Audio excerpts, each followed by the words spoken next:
Hello students, आप सभी का स्वागत है। बच्चों, आज का ये जो वीडियो होगा यह एक रिवीजन वीडियो होगा जिसमें जो हमारी इंग्लिश की किताब चलती है ना, फर्स्ट फ्लाइट, तो इसके जितने भी स्टोरीज़ हैं उन सभी स्टोरीज़ को हम इस वीडियो में इन वन शॉट समझेंगे। बाकी जो बच जाएगा पोयम, तो पोयम का अलग से वन शॉट वीडियो आएगा जिसमें सभी पोयम्स को हम समझा देंगे एक ही वीडियो में। और फुटप्रिंट विदाउट फिट जो हमारी ये किताब चलती है तो उसका भी इन वन शॉट में आपको पूरा स्टोरी समझा देंगे। तो चैनल को सब्सक्राइब करके ज़रूर रख लेना क्योंकि आगे आपको बहुत सारी और भी इंटरेस्टिंग वीडियोज इसमें मिलेंगी।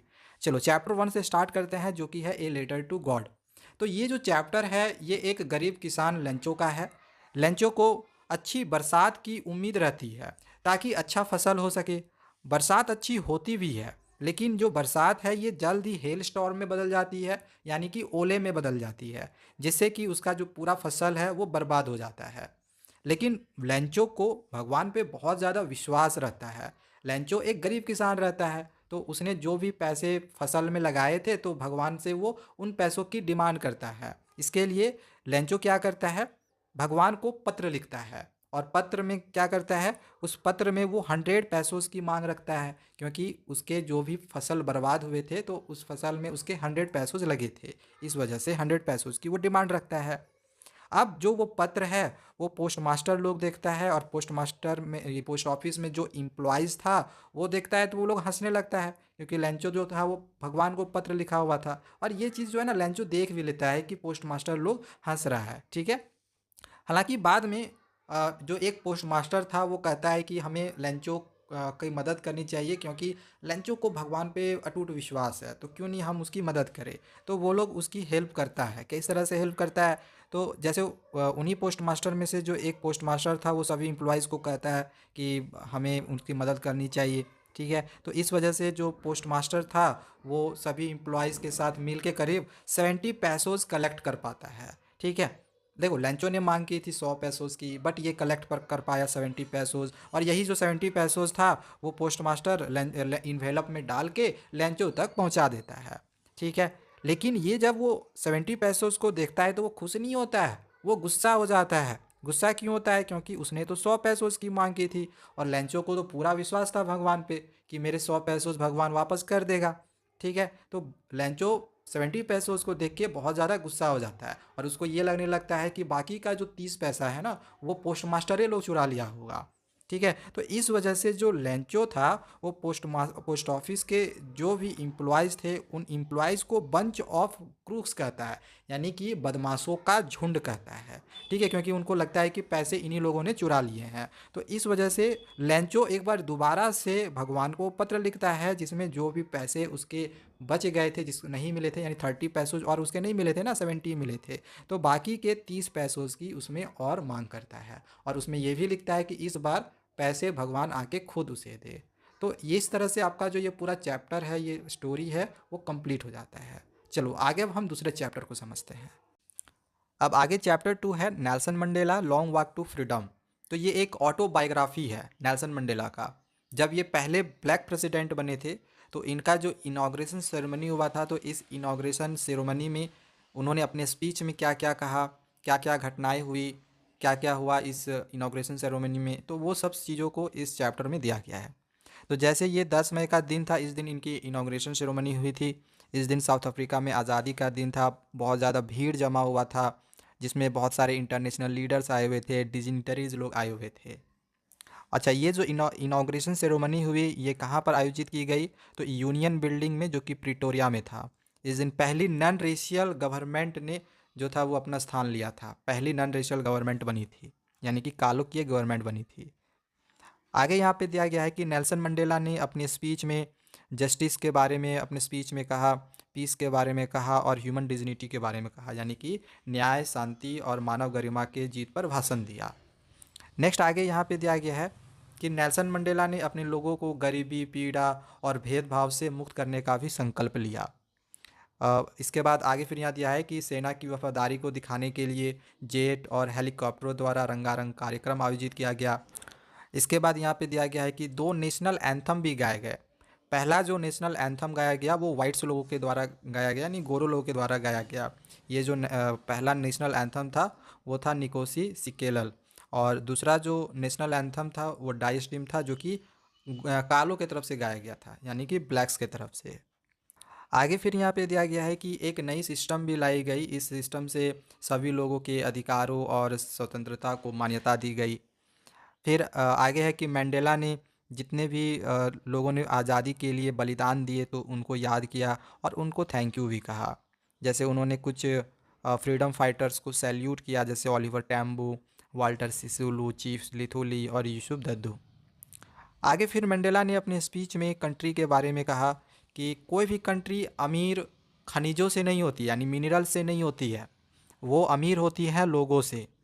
अब यहाँ पे ये एक बहुत ही इंपॉर्टेंट लाइन दी गई है, अगर एग्जामिनेशंस में आ जाए कि नेल्सन मंडेला ने अपने स्पीच में क्या क्या कहा, तो इस पॉइंट को आपको ज़रूर लिखना है कि करेज is not the absence of fear but the victory over it. Courage absence of fear नहीं है, बल्कि उस पर जीत हासिल करना है। आगे फिर यहाँ पे दिया गया है कि लोगों को दूसरे से प्रेम करना चाहिए, न कि रंग या फिर धर्म के कारण उनसे घृणा करनी चाहिए। और फिर यहाँ पे दिया गया है कि लव नेचुरली होता है, फोर्स करने से नहीं होता है। आगे फिर यहाँ पे उन्होंने अपने स्पीच में यह भी कहा कि एक व्यक्ति को अपने कर्तव्यों, अपने परिवार के प्रति कर्तव्य और समुदाय और देश के प्रति कर्तव्य और उसके बीच में संतुलन बनाने का प्रयास करना चाहिए। ठीक है। फिर आगे है कि a black person was treated badly and not allowed to perform his duty, यानी कि जो ब्लैक व्यक्ति हैं, जो काले व्यक्ति हैं, उनके साथ बुरा व्यवहार किया गया और उसे अपने कर्तव्य का पालन करने की अनुमति नहीं दी गई। ठीक है, तो ये सब सारी चीज़ें वो अपने स्पीच में बोलते हैं। फिर आगे है कि मंडेला के अनुसार freedom has many aspects like, Mandela के अनुसार आज़ादी के बहुत सारे मतलब हो सकते हैं, बहुत सारे पहलू हो सकते हैं। जैसे कि यहाँ पे फिर दिया गया है, जैसे एक बच्चे के लिए आज़ादी का मतलब है दौड़ना या खेलना। इसी तरह से एडल्ट के लिए आज़ादी का मतलब होता है कि अपने परिवार की ज़रूरतों को पूरा करना। Real freedom means equal rights for everyone. Real freedom का मतलब होता है सभी के लिए समान अधिकार। आगे फिर यहाँ पे दिया हुआ है कि नेल्सन मंडेला ने अफ्रीकन नेशनल कांग्रेस भी ज्वाइन किया। He desired for people to live with dignity and respect. वह चाहते थे कि लोग सम्मान के साथ जिए। He wanted to oppressor and oppress to be liberated, यानी कि वह चाहते थे कि जो भी ऑपरेसर है और जो भी ऑपरेस्ड है, ऑपरेसर कौन होता है, जो किसी के ऊपर जुल्म करता है, और ऑपरेस्ड कौन होता है, जिस पर जुल्म होता है। ठीक है, तो जो भी ऑपरेस्ड या फिर ऑपरेसर है, उससे ये चीज़ें जो है वो मुक्त हो जाए, ये सारी चीज़ें हट जाए, कोई किसी के ऊपर जुल्म ना करे। ठीक है, तो इस तरह से जो ये आपका ये पूरा चैप्टर है वो आपका ख़त्म हो जाता है। चलो अब आगे हम चैप्टर 3 को समझते हैं। चैप्टर 3 है टू स्टोरीज अबाउट फ्लाइंग। तो ये जो चैप्टर है इसको दो पार्ट में दिया गया है। पहला जो पार्ट है वो है हिज फर्स्ट फ्लाइट और दूसरा पार्ट है ब्लैक एरोप्लेन। तो पहले हम हिज फर्स्ट फ्लाइट को समझते हैं। हिज फर्स्ट फ्लाइट जो है ये एक सीगल नाम के समुद्री पक्षी पर ये स्टोरी है। तो जो सीगल था उसके परिवार में टोटल 6 मेंबर थे। जो सीगल था उसको उड़ने से डर लगता था। उसकी फैमिली इस वजह से उसके खाने को लेके बहुत ज़्यादा चिंतित थी, क्योंकि वो उसको उड़ने से डर लगता था। फिर यहाँ पे दिया गया है कि उसके परिवार की तरफ से उसको बहकाया जाता है, उसको उकसाया जाता है ताकि वो उड़ सके, लेकिन इसके बावजूद भी वो उड़ता नहीं है। Family leaves him alone at the rock. अब उसको एक चट्टान के पास ले जाया जाता है और उसको फिर वहीं पे अकेला वो लोग छोड़ देते हैं। वह भूख के वजह से और गर्मी के वजह से बहुत ज़्यादा रोने लगता है। No one looks at him except the mother. उसकी माँ को छोड़कर उसको कोई भी उसके पास नहीं रहता है, उसको कोई भी देखता नहीं है। आगे फिर दिया गया है कि temptation by mother for a piece of fish. अब उसकी माँ अपने चोंच में एक मछली का टुकड़ा लाती है और सीगल को एक तरीके से लोभ देती है ताकि वो उस मछली के टुकड़े की ओर झपटे और नीचे फिर गिरे और फिर वो उड़ना शुरू करे। क्योंकि वो बहुत ज़्यादा भूखा था, सीगल बहुत ज़्यादा भूख था लग रहा था, गर्मी भी थी, तो इस वजह से उसको मछली का टुकड़ा देख के उसको लोभ भी आ रहा था। He pretends to sleep but nobody comes to him. अब वो क्या करता है, वो एक तरह से ना नाटक करता है, नाटक करने लगता है सोने का, जैसे कि वो मूर्छित हो गया हो ताकि उसकी फैमिली उसके पास आए, बट कोई भी उसके पास नहीं आता है। अब आगे फिर यहाँ पे दिया गया है कि everybody taunts him for his कावर्डाइज। अब उसकी कायरता के लिए हर कोई उसको ताना मारने लगता है। The young seagull dives to catch a fish to feed himself. अब जैसे ही उसको बहुत ज़्यादा भूख लग जाता है तो जो सीगल था वो खाने के लिए मछली का वो जो टुकड़ा था जो उसकी माँ उसके लिए लेकर आई थी, लोभ दे रही थी, तो भूख लग गया था। भूख लगने की वजह से उसको खाने के लिए वो अब क्या करती है, उसको मछली के टुकड़े को पकड़ने का कोशिश करती है। ठीक है, एक तरह से कह सकते हैं कि गोता लगाती है, डाइव्स करती है। ठीक है, डाइव्स लगाती है। He tries to spread his wings outside. वह अब क्या करता है कि अपने पंख को बाहर की ओर फैलाने का कोशिश करता है। He begins to fly slowly downwards and upwards. वो अब धीरे धीरे नीचे और ऊपर की ओर उड़ने लगता है। He is now no longer afraid of flying. और इस तरह से अब उसको उड़ने से डर नहीं लगने लगा। And falling down in the sea. और इस तरह से फिर सी में वो डूबने लगा और डूब के जो भी मछली है वो खाने लगा। हालांकि जब वो एक बार समुद्र में जा रहा था तो उस समय एक बार फिर से उसको डर लगा था। जब उसके पेट में जब उसका पंख जो था वो टच हो रहा था तो उसको डर लग रहा था, लेकिन धीरे धीरे जो डर था वो अब जो था वो खुशी में बदल जाता है, उसका डर ख़त्म हो जाता है। ही स्वर्स विथ ए जॉयस स्क्रीम। अब जब वह उड़ने लगा, मछली को पकड़ने लगा, तो वो बहुत ज़्यादा अब खुश हो जाता है। फिर आगे है कि seagull family comes near to him and encourage him. अब सीगल का जो परिवार था उसके पास आता है और उसको इनकरेज करता है। He has made his first flight successful. और इस तरह से वो अपनी पहली उड़ान सफल बना लेता है। तो ये आपका फर्स्ट पार्ट था। अब सेकेंड पार्ट है ब्लैक एरोप्लेन। तो जो राइटर था वो अपने पुराने डकोटा में था और उस समय सुबह के करीब 1:30 बज रहे थे। He was flying over France and going to England. वह फ्रांस से इंग्लैंड की ओर जा रहा था अपने परिवार से मिलने के लिए, ताकि वो उसके साथ सुबह में बैठ के नाश्ता कर सके। आगे है कि after informing the Paris control. वो पेरिस कंट्रोल को इन्फॉर्म करने के बाद वो इंग्लैंड की ओर रवाना हो जाता है फ्रांस से। वह 12 डिग्री वेस्ट की ओर अपना प्लेन को मोड़ लेता है। अब जब वह प्लेन चला रहा होता है तो वो सपना देखता है। सपना में क्या देखता है कि वो अपने परिवार के साथ नाश्ता कर रहा है। सडनली क्या होता है कि उसके सामने स्टॉर्मी ब्लैक क्लाउड्स आ जाता है, यानी तूफानी काले बादल उसके सामने आ जाते हैं। अब जो पेरिस था करीब अभी भी 150 किलोमीटर दूर था और उसके पास बहुत ज़्यादा जो ईंधन था, जो फ्यूल था, वो भी नहीं था। तो इस वजह से वो डिसाइड करता है कि वो उसी स्टॉर्म के साथ आगे जाएगा, उसी स्टॉर्म के साथ वो उड़ता चला जाएगा। ठीक है, in the middle of the storm. अब जब वह उस स्टॉर्म के, उस तूफान के मिडिल में जब चला जाता है तो he could not see anything. उसको कुछ भी दिखाई नहीं देता है। And all his instruments like compass, radio stop working. और ये सब जो इंस्ट्रूमेंट्स थे, कंपास, रेडियो वगैरह, वो काम करने बंद कर देते हैं। सडनली अब क्या होता है कि वह अब एक दूसरे एरोप्लेन को देखता है जो कि उसी स्टॉर्म से होते हुए जा रहा था, लेकिन उस एरोप्लेन में कोई भी लाइट्स नहीं थी। Its pilot asked him to follow. उसका जो पायलट है वो कहता है कि वो उसको फॉलो करे। आफ्टर हाफ एन आवर, करीब आधे घंटे के बाद, he came out of the clouds. उस क्लाउड से वो बाहर निकल जाता है और रनवे को वो खोज लेता है और वह अब सेफ था और खुश था। He wanted to thank the pilot who helped him. अब वह उस पायलट को थैंक्स करना चाहता है जिसने उसकी मदद करी, बट वहाँ पे कोई दिखता उसको नहीं है। He went to the control room and asked the women who was on duty about the pilot. अब वह कंट्रोल रूम जाता है और वहाँ पे एक महिला बैठी हुई रहती है, तो उसे उसी पायलट के बारे में पूछता है जो उसको वहाँ से, उस स्टॉर्म से बाहर लेकर आया था। लेकिन जो वुमेन होती है वो सरप्राइजिंगली राइटर को देखती है, हंसती है और कहती है कि कोई भी दूसरा पायलट या फिर दूसरा प्लेन तो उस रडार में तो था ही नहीं। और ये सुन के जो राइटर होता है वो बहुत ज़्यादा आश्चर्यचकित हो जाता है। तो इस तरह से आपका ये जो चैप्टर 3 है ये भी आपका ये ख़त्म हो जाता है। चलिए आगे हम चैप्टर 4 को समझते हैं। अब चैप्टर 4 दिया गया है from the diary of Anne Frank. तो देखो ये जो चैप्टर है, इस चैप्टर में हम एनी फ्रैंक नाम की एक छोटी सी लड़की के बारे में पढ़ेंगे जो कि यहूदी परिवार से बिलोंग करती थी। जब सेकेंड वर्ल्ड वॉर चल रहा था तो उसी दौरान हुए अत्याचार का शिकार हुई लाखों यहूदियों में से ये एक थी और इसकी मौत महज 15 साल की उम्र में ही हो गई थी। इसकी मौत हिटलर ने अपने कैदियों को रखने के लिए ना एक कैंप बनाया हुआ था, तो उसी कैंप के अंदर में बीमारी के वजह से एनी फ्रैंक की मृत्यु हो गई थी 15 साल की उम्र में। तो बाद में फिर इसके पिता ने उसकी याद में जो भी डायरी ये लिखी थी उस डायरी को छपवाया था। तो उस डायरी में क्या क्या लिखा हुआ है वही हम इस चैप्टर में पढ़ने जा रहे हैं। तो Anne Frank lived in Holland after Hitler invaded. Hitler के आक्रमण करने के बाद जो एनी फ्रैंक थी वो हॉलैंड में रह रही थी। His father and mother left her and her sister to her grand माँ। उसके जो माता और पिता थे तो उसको और उसकी बहन को उसकी दादी के पास छोड़ दिए थे। She was gifted a diary on her 13th birthday. उसके 13वें जन्मदिन पर उसको एक डायरी मिला जिसका नाम उसने किटी रख दिया, उस डायरी का नाम किटी रख दिया और उसको अपना बेस्ट फ्रेंड भी बना लिया।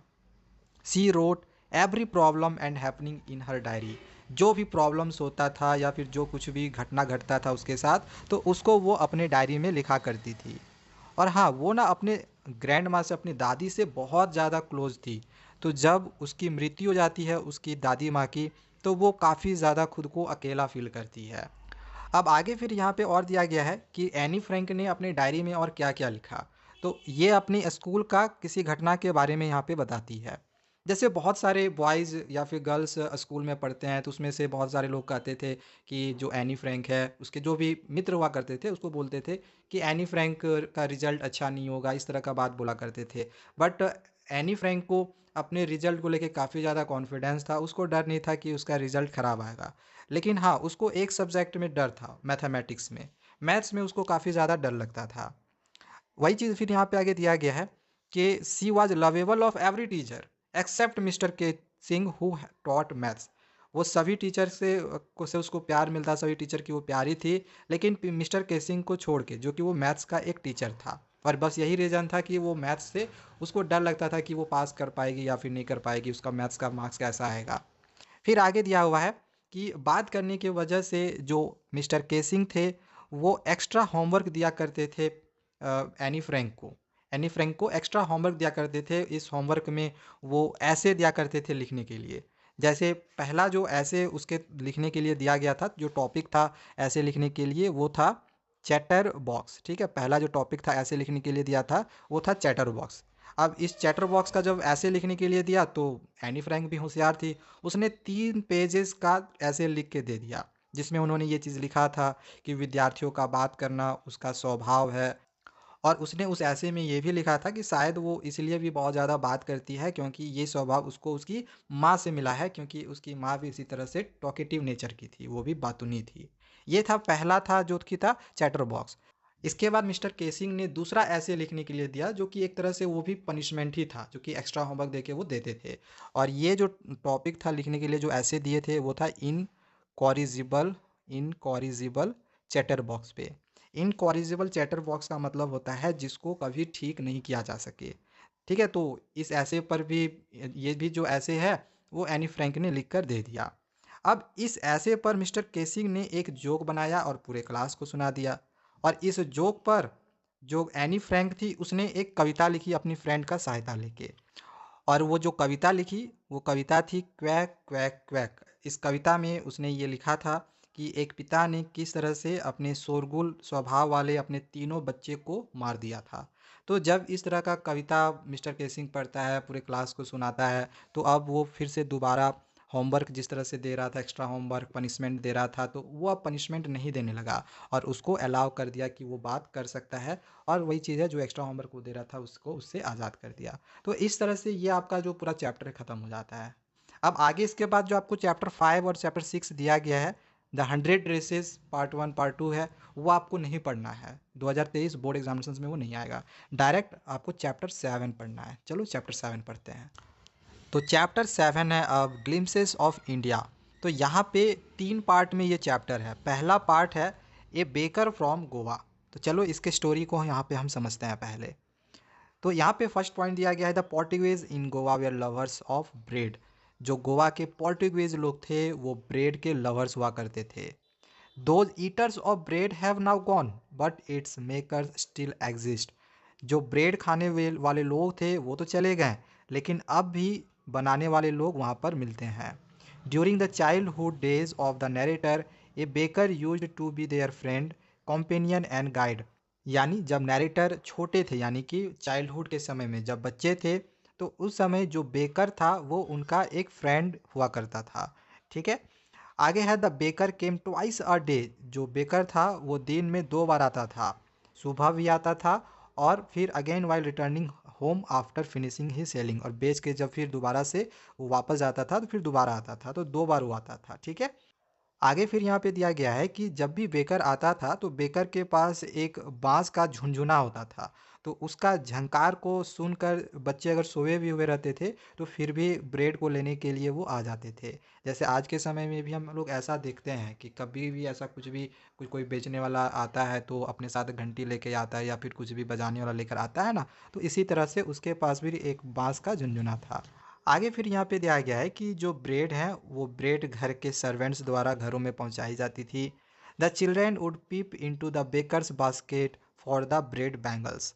अब जैसे कई बार होता है कि कोई बच्चे होते हैं कुछ भी बेचने के लिए आए तो कैसे उसके ऊपर लटक जाते हैं, जैसे आइसक्रीम लेने के लिए आज भी अगर आइसक्रीम वाला आता है बेचने के लिए तो बच्चे उसके ऊपर चढ़ के झांक के देखते हैं। बिल्कुल इसी तरह से बच्चे जो थे वो ब्रेड को लेने के लिए उसकी जो टोकरी हुआ करती थी उसको उस टोकरी में वे लोग झाँक कर देखा करते थे। The children would eat bread with hot T. जो बच्चे थे वो गर्म चाय के साथ ब्रेड को खाना पसंद करते थे। The marriages were incomplete without the popular bol bread. देखो जो मैरिजेज इनफैक्ट हुआ करते थे वो बिना बोल ब्रेड के वो इनकम्प्लीट माना जाता था। आगे फिर यहाँ पे दिया गया है कि बॉलीनास एक तरह का जो ब्रेड था ये क्रिसमस और दूसरे फेस्टिवल्स में ज़रूरी था। ठीक है, इन सब के बिना जो क्रिसमस हुआ करता था या फिर अदर फेस्टिवल्स हुआ करते थे वो अधूरी रहती थी। आगे फिर यहाँ पे दिया गया है कि बेकर जो था वो किस तरह के कपड़े पहनता था। तो बेकर्स घुटने की लंबाई वाले एक विशेष फ्रॉक पहनते थे जिसे कबाई नाम से जाना जाता था। ठीक है, जिसको कबाई नाम से जाना जाता था। आगे फिर यहाँ पे दिया गया है कि जो बेकिंग था वो एक प्रॉफिटेबल प्रोफेशन था। जो बेकर्स लोग जो ब्रेड वगैरह बेचते थे तो इससे उनको काफ़ी ज़्यादा प्रॉफिट हुआ करता था।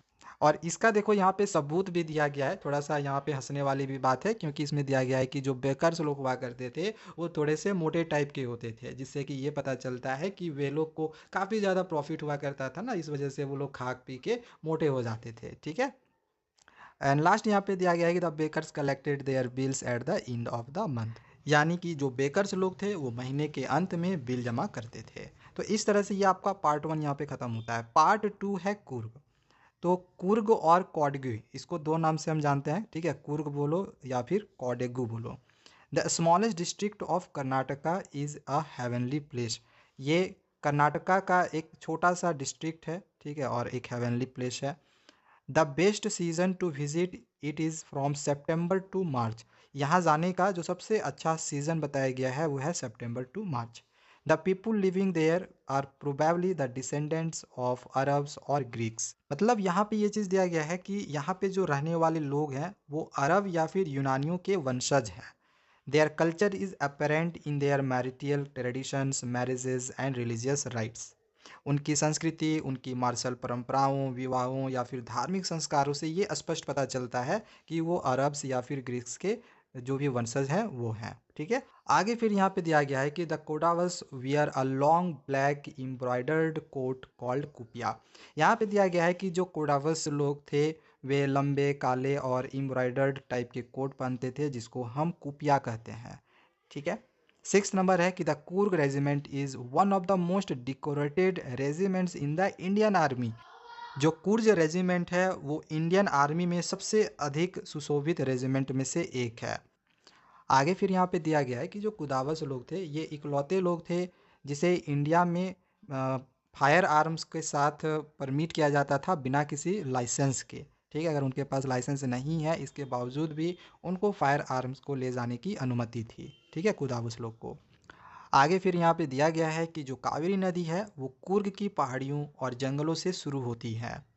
नेक्स्ट यहाँ पे दिया गया है कि वहाँ तरह तरह के पौधे, पक्षी और जानवर भी देखे जा सकते हैं।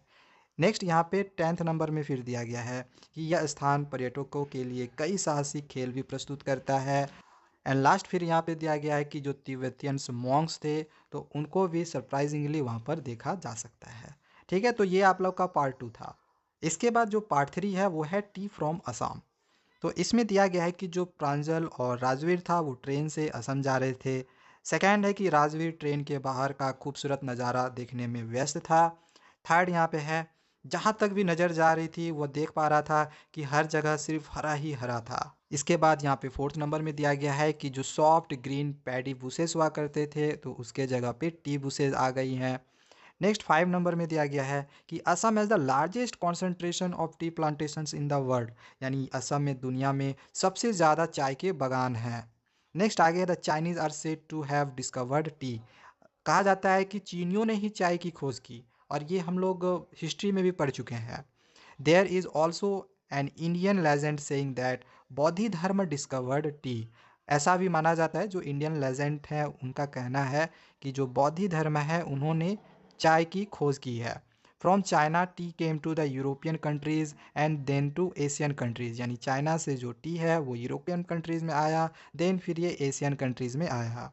Pranjal's father managed Dhekiabari a tea garden. जो प्रांजल्स के फादर थे वो ढेकीवेरी जो कि एक टी गार्डन था उसको मैनेज करते थे। There were many tea pluckers around the tea bushes. बहुत सारे टी प्लंकर्स भी टी बुसेस के चारों तरफ हुआ करते थे।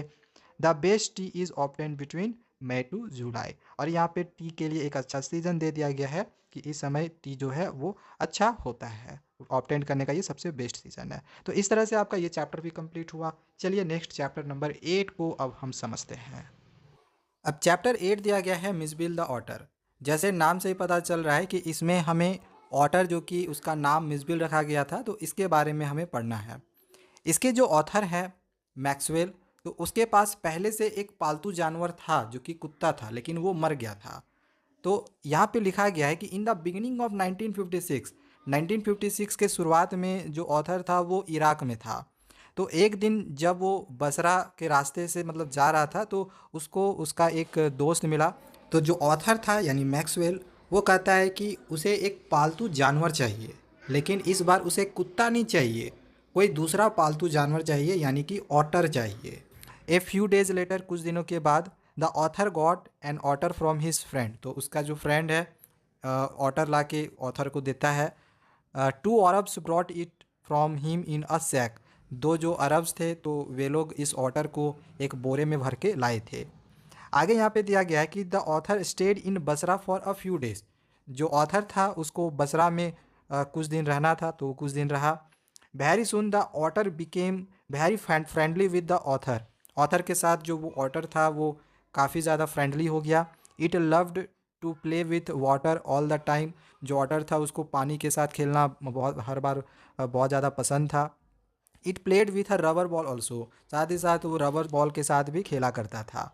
आगे फिर यहाँ पे दिया गया है जो ऑथर था वो ऑटर को मिसबिल नाम देता है, ठीक है। He made for it a body belt. उसके लिए वो एक बॉडी बेल्ट बनाता है। He would take it on a lead to the bathroom. वह उसे बाथरूम की ओर ले जाता है। There the otter would go mad playing with water. और जो ऑटर था वो बाथरूम में जाके पानी के साथ खेले कभी कभी पागल सा हो जाता था। It could even turns the tap and make the water flow at full pressure. या नल को भी घुमा सकता था और पानी को पूरे दबाव में वो प्रभावित करता था, मतलब पूरे प्रेशर में वो फ्लो करता था, ठीक है। आगे है आफ्टर सम डेज, कुछ दिनों के बाद, the author was to come back to London. अब देखो ऑथर को लंदन वापस आना था। The transporting of Mijbil became a problem. तो अब मिसबिल को लाना उसके लिए एक प्रॉब्लम था। British airline did not permit animals on its flight. तो फ्लाइट में एनिमल्स को लाना परमिट नहीं दी British airline. Another airline agreed to take the animal if packed in a box. तो एक जो एयरलाइन था वो परमिट किया, लेकिन बोला कि इस एनिमल को आपको बॉक्स में भर के ले जाना होगा। तो अब जो ऑथर था वो क्या करता है, एक स्मॉल छोटा सा बॉक्स बनाता है ऑटर के लिए। He had to face a lot of difficulty and it made him late for the plane. और वो बहुत सारी डिफ़िकल्टी फेस करने के बाद बना तो लेता है, साथ ही साथ उसका जो प्लेन है थोड़ा बहुत लेट भी हो जाता है।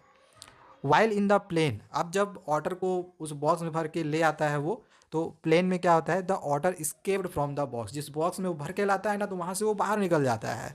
There was a lot of hue and cry. अब इससे क्या होता है, उसके बाहर आने से बहुत ज़्यादा हल्ला वल्ला होने लगता है। At last the otter came back and settle on the author's knees. और लास्ट में फिर क्या होता है, जो ऑटर है वो ऑथर्स के घुटनों के पास आके बैठ जाता है।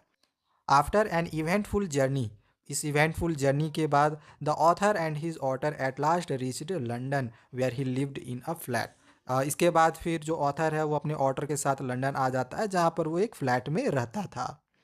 आगे है कि the otter spent most of its time playing with its toys. जो ऑटर था वो अपना ज़्यादातर जो समय है वो टॉयज के साथ खेलने में लगाता था। Sometimes the author took it out for a walk. कभी कभी वो उसको अपने वॉक के साथ के लिए भी लेके जाता था। वह उसको एक कुत्ते की तरह टहलाने के लिए लेके जाता था। ठीक है। आगे फिर यहाँ पे दिया गया है, opposite to the author's flat there was a primary school. देखो ऑथर्स के अपोजिट साइड में उसके सामने जो था एक प्राइमरी स्कूल था। That had a low outer wall about 30 yards long. तो यहाँ पे दिया गया है कि जो उसके सामने की दीवार थी वो 30 गज लंबा था। ठीक है, 30 गज लंबा बाहरी दीवार था नीचे की ओर। तो जो ऑर्डर था वो उस दीवार में कूद जाता और दीवार की जितनी भी लेंथ जितनी भी लंबाई थी उसमें दौड़ता चला जाता था। ठीक है। आगे फिर यहाँ पे उस ऑर्डर को जो डिफरेंट डिफरेंट पीपल्स थे तो अलग अलग गेस करते हैं कि ये एनिमल होगा, ये एनिमल होगा। इस तरह की वो गेसिंग वगैरह करते हैं लोग। जैसे कुछ लोगों का कहना था they would say it was a baby seal, कुछ लोगों का कहना है ये बेबी सील था, कुछ लोगों का कहना है कि स्क्वायरल था, कुछ का कहना था कि ये वॉलरस था, तो कुछ का हिप्पो कहना था, कुछ का बीवर कहना था, कुछ का बियर कव कहना था, और even a leopard with spots. ठीक है। तो इस तरह से डिफरेंट डिफरेंट लोगों ने उस ऑटर को डिफरेंट डिफरेंट एनिमल्स वो कह रहे थे। आगे फिर यहाँ पे दिया गया कि बहुत कम लोगों ने उस ऑटर को देखा था, और जो भी उसको देखता था तो वो बहुत ज़्यादा सरप्राइज रह जाता था, क्योंकि वो बहुत अजीब सा एक जानवर था, एक स्ट्रेंज जानवर था। ठीक है। और एक दिन तो ऐसी घटना होती है कि जो एक लेबर था जो कि स्ट्रीट में गड्ढा वगैरह खोद रहा था। तो लेखक के जो भी ये ऑथर है, ऑथर का जो ये ऑटर है उसको देख कर वो चिल्लाता है। ठीक है। और वो चिल्ला कर ऐसे करके बोलता है कि अरे ये क्या है, इसको क्या मतलब होना चाहिए, कैसा जानवर है, मतलब इस तरह का रिएक्शन देता है वो। ठीक है। तो इस तरह से ये आपका जो पूरा चैप्टर है यहीं पे ख़त्म हो जाता है। अब चलो आगे हम चैप्टर 9 को समझते हैं। तो चैप्टर 9 है मैडम राइड्स द बस। तो ये जो स्टोरी है ये 8 साल की एक लड़की का है जिसका नाम रहता है वैली अमाई। अब एग्जामिनेशंस में ये पूरा नाम दिया हुआ नहीं रहता है, शॉर्ट में रहता है वैली। ठीक है। She was very curious to know about things. उसके अंदर क्यूरियसिटी रहती है कि वो चीज़ों को जान सके। उसका जो फेवरेट पास टाइम रहता है वो अपने घर के दरवाजे के पास खड़ी रहती है, और बाहर उसके स्ट्रीट में जो भी चीज़ें होती है तो उसको वो देखते रहती है क्या क्या हो रहा है क्या नहीं हो रहा है, क्योंकि उसके अंदर ना क्यूरियोसिटी रहती है कि वो चीज़ों को देख सके। ठीक है, इस वजह से she would watch the bus that passed every half an hour from her village to the nearest town.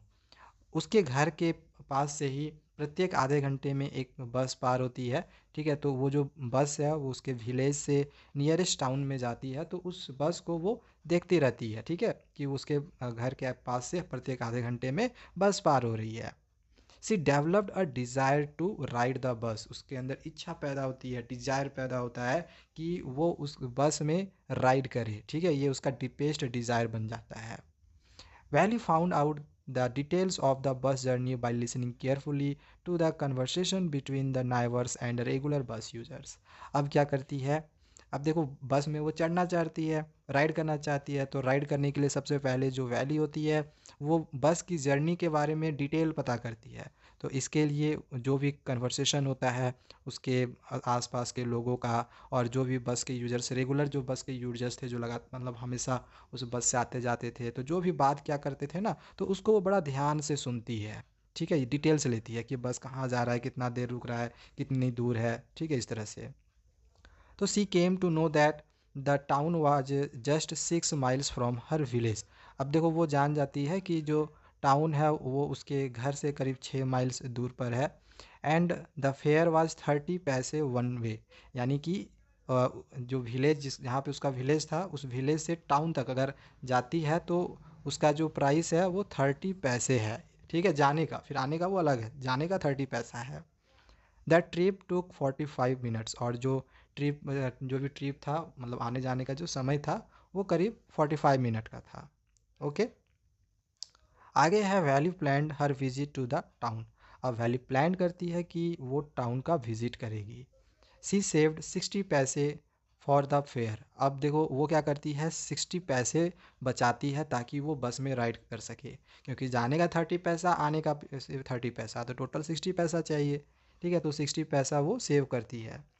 Finally जो वैली रहती है वो बस में करीब 1 बजे अपने टाउन जाने के लिए वो चढ़ जाती है। ठीक है। आगे the conductor was a jolly short person. यहाँ पे जो कंडक्टर है उसका एक पर्सनैलिटी बता रहा है कि वो एक जॉली शॉर्ट पर्सन टाइप में था। He amused Valli with her light hearted remarks. जो कंडक्टर था वो वैली को अपनी हल्की फुल्की बातों से उसका मनोरंजन करता है।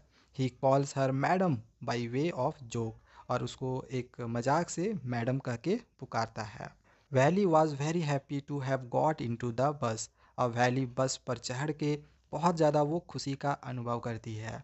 She saw outside through the window. वो विंडो से बाहरी चीज़ों को देखती है। वो बाहर में जो भी कैनल बह रहे थे उसको देखती है, पाल्म ट्रीज़ को देखती है, ग्रास लैंड को देखती है, and distant mountains and the blue sky. और दूर दूर पहाड़ों और साथ ही साथ जो ब्लू स्काई है उसको वो देखती है। ठीक है, तो इन सब चीज़ों को वो बस के जो खिड़की थे उसके बाहर से इन सब चीज़ों को वो देखती है। आगे फिर दिया गया है कि she met some passengers in the bus. अब बस में वो कुछ पैसेंजर से मिलती है। फिर आ गया सी गॉट एनवाइड वेन एन एल्डरली। यहाँ पे वुमेन होगा, ठीक है, मैन हो गया है। Elderly women called her a child. जब एक जो बुज़ुर्ग महिला थी उसको छोटी बच्ची कहती है, या फिर आप कह सकते हो चाइल्ड कहते हैं, मतलब बच्चा बोलती है, तो इससे वो काफ़ी ज़्यादा नाराज़ हो जाती है। सी डिसलाइक द एल्डरली वुमेन। और इस तरह से जो वो वैली थी वो उस महिला को, उस बुज़ुर्ग महिला को वो पसंद नहीं करती है। For her savvy look and did not prefer to talk to her. और उससे बात नहीं करना चाहती है। अब यहाँ पे ये जो पॉइंट दिया हुआ है ना, ये एग्जामिनेशन पॉइंट ऑफ व्यू से काफ़ी ज़्यादा इंपॉर्टेंट है। कई बार क्वेश्चंस यहाँ से पूछा जाता है। On the way to the town. जब वो टाउन की तरफ जा रही होती है उसी समय जो वैली होती है वो एक डरी हुई जो गाय होती है उसको देखती है, जो कि बस के आगे आगे वो दौड़ रही होती है। सी क्लैप्ड ग्लीफुली एज द काव रैन फास्टर। जो वैली रहती है वो ताली वगैरह बजाती है, बहुत खुश होती है, क्योंकि जो काव थी वो बहुत तेज़ी से दौड़ रही होती है। Valli did not get off the bus at the town.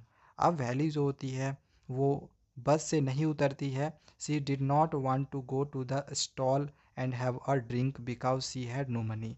अब जो वैली होती है वो नहीं चाहती है कि वो स्टॉल में जाए और कुछ भी मतलब पिए, क्योंकि उसके पास पैसे नहीं थे। वो 60 पैसे ही लाई थी, क्योंकि 60 पैसे 30 पैसे आने का 30 पैसे जाने का ही मतलब भाड़ा था उसके पास। इसके अलावे उसके पास पैसे नहीं थे। ठीक है।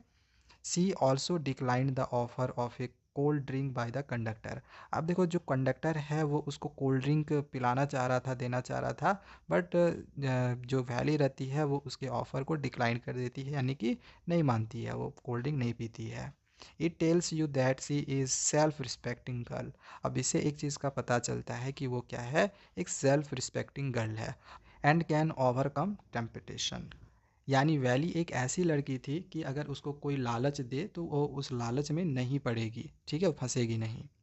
On the return journey. जब वो अपनी जर्नी से वापस आ रही थी, यानी कि टाउन से जब वो अपने गांव वापस आ रही थी, she saw the same cow lying dead by the road side.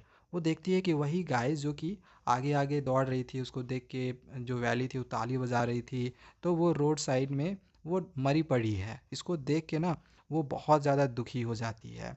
C was a very sensitive girl. अब इससे पता क्या चलता है कि वो बहुत ज़्यादा सेंसिटिव गर्ल है। क्वेश्चन यहाँ से भी बन सकता है ना कि कैसे पता चलता है कि जो वैली थी वो एक सेंसिटिव गर्ल थी।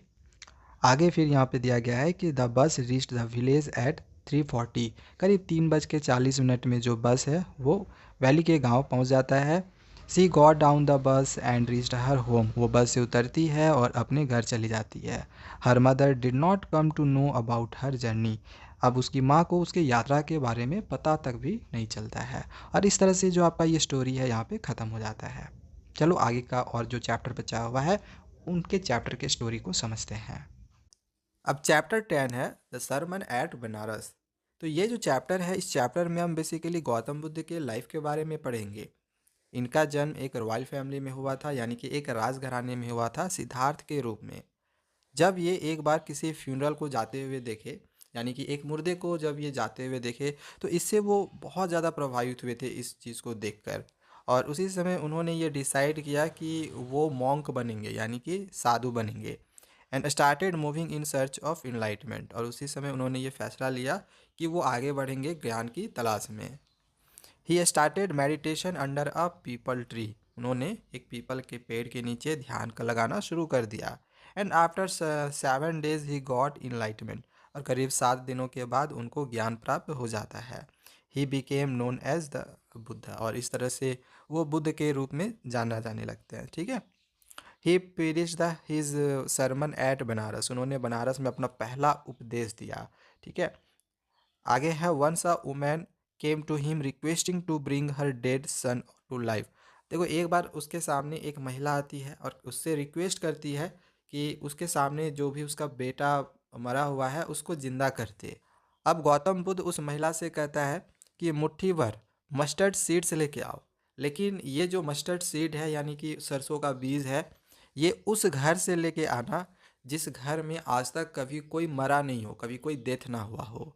तो वो जो लेडी रहती है वो एक घर से दूसरे घर तक जाती है ताकि उसको मस्टर्ड सीड मिल सके। लेकिन उसको एक भी घर ऐसा नहीं मिलता है जिस घर में ना कभी कोई बच्चा मरा हो, ना ही कोई हस्बैंड मरा हो, ना ही कोई पेरेंट्स या कोई फ्रेंड मरा हो। तो देखो, इससे क्या पता चल रहा है, इससे ये पता चल जाता है उस स्त्री को कि जो डेथ है ना वो कॉमन है, वो सभी को आनी है एक ना एक दिन। ये अल्टीमेट ट्रूथ है। ठीक है। ये हर किसी को आनी है। तो इस तरह से आपका ये जो स्टोरी है यहाँ पे ख़त्म होता है। अब चलो आगे जो एक लास्ट चैप्टर हम लोग का बच गया है उस चैप्टर को भी समझते हैं। तो अब चैप्टर 11 है द प्रपोजल। बहुत ही इंटरेस्टिंग सा स्टोरी है ये। इसमें आपको 3 कैरेक्टर याद रखने हैं, लोमोव, चुबुकोव और नटालिया। लोमोव नटालिया से विवाह करना चाहता है, तो विवाह का प्रस्ताव लेके वो चुबुकोव के घर आता है, जो कि वो नटालिया उसके पिता होते हैं, मतलब चुबुकोव की बेटी नटालिया होती है। ठीक है। तो लोमोव चुबुकोव के घर आता है, तो चुबुकोव में के घर में उसका स्वागत किया जाता है। लोमोव उसके आने का पर्पस बताता है कि वो क्यों चुबुकोव के घर आता है। वो बताता है कि वो नटालिया से विवाह करना चाहता है। तो चुबुकोव भी उसका बात पे सहमत हो जाता है, विवाह के लिए तैयार हो जाता है। Lomov thinks of Natalia as his own wife. वही है, लोमोव नटालिया को अपना जीवन साथी बनाना चाहता है, उसे विवाह करना चाहता है। ठीक है। अब क्या होता है कि नटालिया और लोमोव एक साथ एक दूसरे से बात कर रहे होते हैं। ये जो उनकी बातचीत होती है वो एक ड्राइंग रूम में होती है। ठीक है। अब होता क्या है कि लोमोव स्टार्टिंग में नटालिया से अपने विवाह के बारे में बात करने को लेके बहुत ज़्यादा शर्माता है, वो बात नहीं कर पाता है। तो सोचता है कि नटालिया से हम कैसे बात करें, तो विवाह के बारे में ना बोल के पहले वो इधर उधर की बातें करता है। तो उसके पास एक ज़मीन रहती है, तो वो अपने ज़मीन के बारे में बात करता है। वो ज़मीन का नाम है ऑक्सन मीडोज़। नाम याद रख लेना, इससे क्वेश्चन भी आपके एग्जामिनेशंस में बनता है। ठीक है, ऑक्सन मीडोज़। तो ऑक्सन मीडोज़ नाम का जो ज़मीन था, उस ज़मीन को लेके नटालिया से लोमोव बात करना शुरू कर देता है। वह कहता है कि ऑक्सन मीडोज़ ज़मीन इसका है, मतलब कि लोमोव का है। ठीक है। इस पर नटालिया उसको बीच में ही टोकती है और कहती है कि ऑक्सन मीडोज़ ज़मीन उसका नहीं बल्कि नटालिया का है। ठीक है। तो अब दोनों के बीच में क्या होता है, बातचीत होना शुरू हो जाता है उसी ऑक्सन मीडोज़ के ज़मीन के बारे में, जिसमें ऑक्सन मीडोज़ कहता है कि ज़मीन उसका है, नटालिया कहती है ज़मीन उसका है। ओके। अब दोनों में ये जो लड़ाई शुरू होती है, तो ये जो लड़ाई है वो काफ़ी लंबी चलती है। दोनों एक दूसरे के से चिल्लाते हैं, आर्गूमेंट वगैरह होती है। ठीक है ना। बाद में क्या होता है कि काफ़ी लंबा लड़ाई चलने के बाद चुबुकोव को ये पता चलता है कि दोनों जो है ना आपस में लड़ाई कर रहे हैं। तो चुबुकोव वहाँ पर आ जाता है। अब चुबुकोव के आ जाने के बाद जब उसको पता चलता है कि किस मैटर पे लड़ाई चल रहा है, तो चुबुकोव नटालिया का साथ देता है। वह भी कहता है कि ऑक्सन मीडोज जो ज़मीन है वो हम ही लोगों का है। ठीक है। तो ये सब चीज़ यहाँ पे है कि चुबुकोव नटालिया का साइड लेता है। अब लड़ाई जो है वो चुबुकोव और लोमोव के बीच शुरू हो जाता है। अब दोनों के बीच में गालियाँ शुरू हो जाती हैं। अब इन दोनों के बीच में भी जो लड़ाई है वो काफ़ी लंबी चलती है। लड़ाई के बाद चुबुकोव लोमोव को घर से बाहर जाने के लिए कह देता है। ठीक है। तो लोमोव वहाँ से फिर चला जाता है। जब वो चला जाता है तो चुबुकोव नटालिया को लोमोव के आने का पर्पस बताता है कि लोमोव वहाँ पर चुबुकोव के घर में क्यों आया था। वो कहता है कि वो तुमसे विवाह करना चाहता था। ठीक है। मतलब नटालिया को बताता है कि वो नटालिया से विवाह का प्रस्ताव लेके यहाँ पर आया था। ठीक है। इस पर नटालिया कहती है कि लोमोव को वापस बुला लो, मतलब लोमोव को वापस बुलाने के लिए वो कहती है। क्यों? क्योंकि शायद वो भी उससे शादी करना चाहती थी, इस वजह से उसको वापस बुलाने के लिए वो कहती है। इस पर चुबकोव कहता है ठीक है, मैं लोमोव को बुला दे रहा हूँ, लेकिन मैं उससे बात नहीं करूँगा, तुम ही बात करना। ठीक है। तो वापस से लोमोव आता है, ठीक है, नटालिया के पास। अब नटालिया चाहती है ना कि लोमोव उससे अब जो भी विवाह का प्रस्ताव लेकर आया था वो बात करे, बट होता क्या है, होता ये है कि वो दोबारा से पुरानी चीज़ों को ही लेकर बोलना शुरू कर देता है। वह फिर से एक दोबारा से कहता है कि ऑक्सन मीडोज ज़मीन उन्हीं का है। इस बार नटालिया नहीं लड़ती है, नटालिया कहती है ठीक है, ज़मीन ऑक्सन मीडोज जो है वो तुम्हारी ही है। लेकिन अब क्या होता है, दोबारा से फाइटिंग शुरू हो जाता है। इस बार जो दोबारा फाइटिंग शुरू होता है वो अब एक कुत्ते को लेकर होता है। कुत्ते को लेकर क्यों होता है कि एक लोमोव के घर में भी कुत्ता रहता है और एक नटालिया के घर में भी कुत्ता रहता है। तो लोमोव का कहना है था कि उसके घर का जो कुत्ता है वो सबसे अच्छा है। नटालिया कहती है कि नहीं, मेरे घर का जो कुत्ता है वो सबसे अच्छा है। इस पर जो फाइट है फिर से शुरू हो जाता है दोनों के बीच में। ये फाइटिंग भी काफ़ी लंबी चलती है, पर्सनल एक्यूजेशन होते हैं। बाद में क्या होता है, लड़ते लड़ते जो लोमो होता है वो बेहोश हो जाता है, ठीक है। लोमो बिकम्स अनकॉन्शियस, वही है, बेहोश हो जाता है। बेहोश हो जाने के बाद फिर से उसको उठाया जाता है और फिर लास्ट में चुबुकोव जो होता है अपनी बेटी का हाथ लोमो को दे देता है। मतलब फिर वही है, दोनों का जो शादी वगैरह है वो होता है। तो ये जो है आपका स्टोरी था यहाँ पे पूरा ख़त्म हो गया है। एग्जामिनेशंस में इसी से रिलेटेड क्वेश्चंस बनते हैं, जो भी अभी हमने आप लोगों को बताया, जो मेन मेन इंपॉर्टेंट पॉइंट है वो हम लोग को आपने करवा दिया है। तो पूरा चैप्टर हमने आप लोग को फर्स्ट फ्लाइट का करवा दिया है, जितने भी स्टोरीज थे। पोयम की अगर वीडियो चाहिए होगी तो कमेंट करना। और हाँ, अगर आपको इसका नोट्स डाउनलोड करना होगा तो डिस्क्रिप्शन पे लिंक दिया हुआ है, मेरे ऐप का इंस्टॉल कर देना, आपको ये नोट्स मिल जाएगा। मिलते हैं दूसरे वीडियोज़ में, कुछ भी पूछना होगा तो कमेंट करना।